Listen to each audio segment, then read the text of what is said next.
안녕하세요. 이 시간에는 수열의 합을 나타낼 때 사용하는 기호인 시그마의 뜻과 성질에 대해서 살펴보도록 하겠습니다. 이런 식이 주어지면 여기 생략된 부분을 1, 2, 3 뒤에 오는 자연수라고 생각할 수도 있지만 1과 2를 더한 값이 3이므로 앞에 두 개의 수를 더한 값을 나열한 것이라고 생각할 수도 있습니다.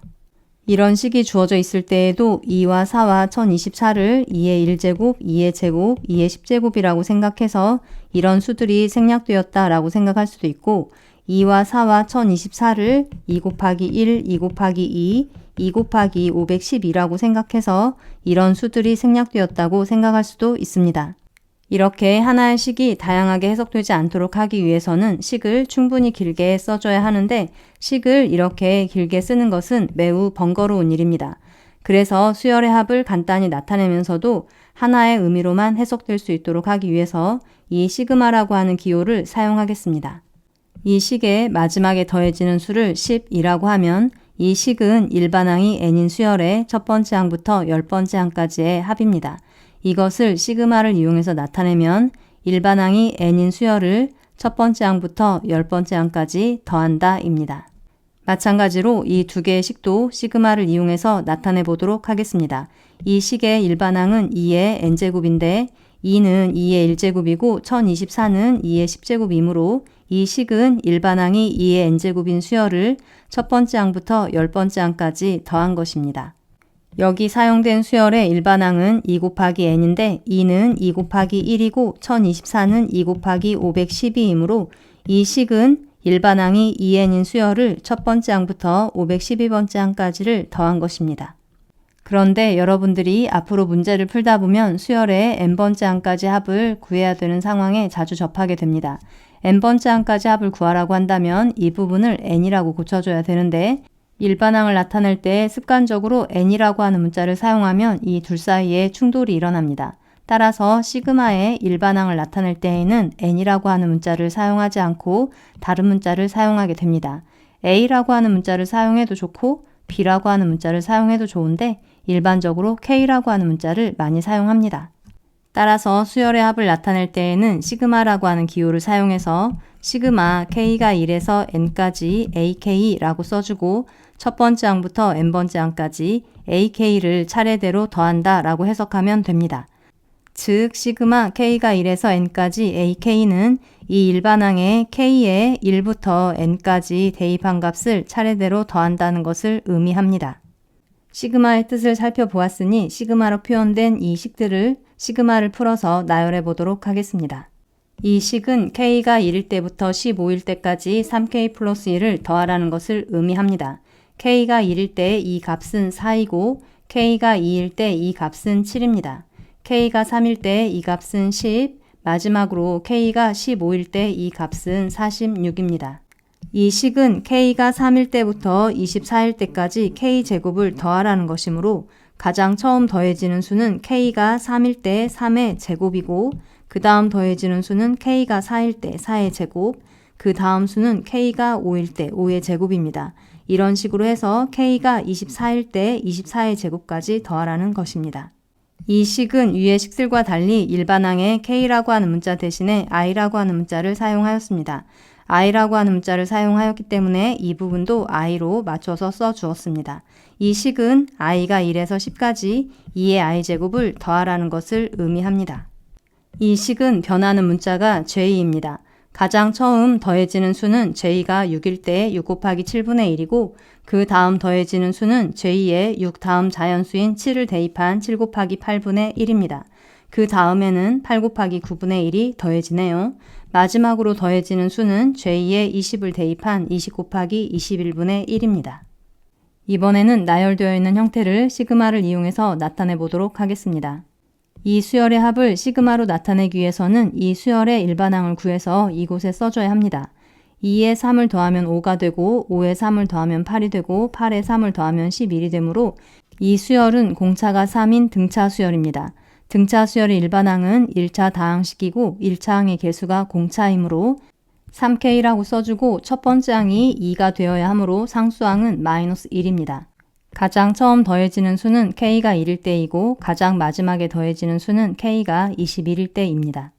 이 수열의 합도 시그마를 이용해서 나타내 볼 텐데 이렇게 곱해진 두 수가 모두 변할 때에는 전체를 보고 일반항을 구하려고 하지 말고 앞에 곱해진 수의 일반항을 따로 구하고 뒤에 곱해진 수의 일반항을 따로 구해서 곱해줘야 합니다.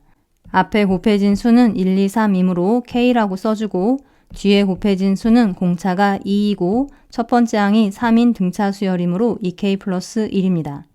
가장 처음 더해지는 수는 K가 1일 때이고 가장 나중에 더해지는 수는 K가 12일 때입니다. 이 수열의 합을 시그마로 나타낼 때 일반항을 5의 K제곱이라고 한다면 가장 처음 더해지는 수는 K가 4일 때이고 가장 마지막에 더해지는 수는 K가 20일 때입니다. 그런데 이것을 K가 1일 때로 보겠다라고 한다면 4, 5, 6, 7이 공차가 1이고 첫 번째 항이 4인 등차 수열이므로 5의 지수를 K 플러스 3이라고 써주겠습니다. 그러면 마지막에 더해지는 수는 지수가 20일 때, 즉 K가 17일 때입니다. 이 수열의 합을 시그마로 나타낼 때에도 앞에 곱해진 수가 연속된 자연수이므로 K라고 써주고 앞에 곱해진 수와 뒤에 곱해진 수의 합이 모두 90이므로 뒤에 곱해진 수를 90-K라고 하면 이 수열의 7번째 항부터 83번째 항까지 합이라고 써주면 되고 7 곱하기 83을 K가 1일 때로 써주고 싶으면 일반항을 공차가 1이고 첫 번째 항이 7인 등차수열과 공차가 -1이고 첫 번째 항이 83인 등차수열의 곱이라고 써주고 K 플러스 6이 83일 때, 즉 K가 77일 때까지의 합이라고 써주면 됩니다. 지금까지 시그마의 기본적인 의미에 대해서 살펴보았으니 이제 시그마가 포함된 식을 계산할 때 사용되는 시그마의 성질에 대해서 살펴보도록 하겠습니다. 우선 두 개의 수열이 더해진 형태의 수열의 합을 구할 때 각각의 수열의 합을 구한 후 더해도 되는지 알아보도록 하겠습니다. 좌변에 쓰여진 식은 이 수열의 첫 번째 항부터 n번째 항까지 합인데 덧셈에 대해서 결합법칙이 성립하므로 가로는 풀어서 써주도록 하겠습니다. 우변에 쓰여진 식은 이 수열의 첫 번째 항부터 n번째 항까지 합과 이 수열의 첫 번째 항부터 n번째 항까지 합이고 역시 덧셈에 대한 결합법칙을 적용해서 가로를 풀어주면 이렇게 됩니다. 덧셈은 교환법칙도 성립하기 때문에 이 식과 이 식은 같습니다. 따라서 시그마는 더하기를 따로 할 수 있습니다. 이번에는 시그마를 계산할 때 빼기를 따로 할 수 있는지 살펴보도록 하겠습니다. 좌변에 쓰여진 식은 이 수열의 첫 번째 항부터 n번째 항까지 합인데 괄호를 풀어서 써주면 이렇게 됩니다. 우변에 쓰여진 식은 이 수열의 첫 번째 항부터 n번째 항까지 합해서 이 수열의 첫 번째 항부터 n번째 항까지 합을 뺀 것인데 괄호를 풀어서 써주면 이렇게 되고 이 식은 A는 A끼리, B는 B끼리 모아서 이렇게 정리할 수 있으므로 시그마는 빼기도 따로 할 수 있습니다. 이번에는 상수가 곱해진 수열의 합이 어떻게 되는지 살펴보도록 하겠습니다. 시그마 K가 1에서 n까지 C 곱하기 AK는 첫 번째 항부터 n번째 항까지 이 수열의 합이므로 이렇게 써집니다. 모든 항에 C가 공통으로 곱해져 있으므로 C로 묶어서 써주니 가로 안이 이 수열의 첫 번째 항부터 n번째 항까지의 합입니다. 따라서 시그마 안에 곱해져 있는 상수는 시그마 밖으로 내보낼 수 있습니다. 이번에는 곱하기를 따로 할 수 있는지 살펴보도록 하겠습니다. 좌변은 이 수열의 첫 번째 항부터 n번째 항까지의 합이고 우변은 이 수열의 첫 번째 항부터 n번째 항까지의 합과 이 수열의 첫 번째 항부터 n번째 항까지의 합의 곱입니다. 이 식을 전개하면 A1, B1, A2, B2, A3, B3, AN, BN 뿐만이 아니라 다른 항들도 나옵니다.